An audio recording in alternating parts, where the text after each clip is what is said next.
So where were we? She's trying to remind us where we were because Claire's forgotten.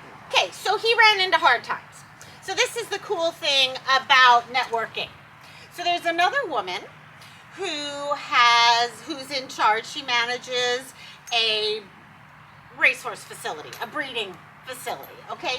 Please don't quote me on any of these actual specifics, and that's why I'm not mentioning any names. I'm just leaving it very vague, okay? So she is also a lovely person. She was in charge of a bunch of thoroughbred mares. She had contacted me a year or so before and said, I have these 3 thoroughbred mares. She didn't own them, but she managed the program. They all have babies by their sides. And after the babies are weaned, I'm going to want to place the mares. The breeding farm, the thoroughbred breeding farm was winding down. All right? So she was helping the owner of the breeding farm to place these horses once they were no longer pregnant. So I also have pictures of those 3 horses and the babies by their sides. So I placed them. It was really a fantastic success story. So the same person took all 3 of these mares after their babies were weaned. Their babies moved on. I found the right person to adopt the 3 thoroughbred mares. Lovely story, complete success, everything's fabulous. The way that this loops back to Mama Janka is that woman who initiated the contact with me. She knew the gentleman who owned Mama Janka. And so he said, what am I gonna do? I've run out of money. I can't get her pregnant. I can't pay board. What am I gonna do? What am I gonna do?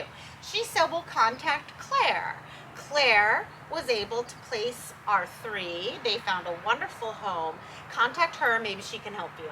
And that's how it all began. So he contacted me. He is clearly a lovely man. He clearly loves the mare, but couldn't keep her. I said, of course I'll help you. So I started advertising the mare for him, right? The mare had a wound on her leg. We had no idea how bad the wound was. We were told she had gone through a fence. The wound was horrific.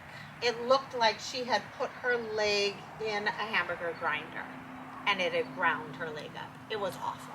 It was like a life ender, in my opinion. So he was struggling with even paying that last month of board. I think he might have been, he was up on his board but hadn't paid that particular month. And it was sort of a make or break moment, like what are we gonna do now?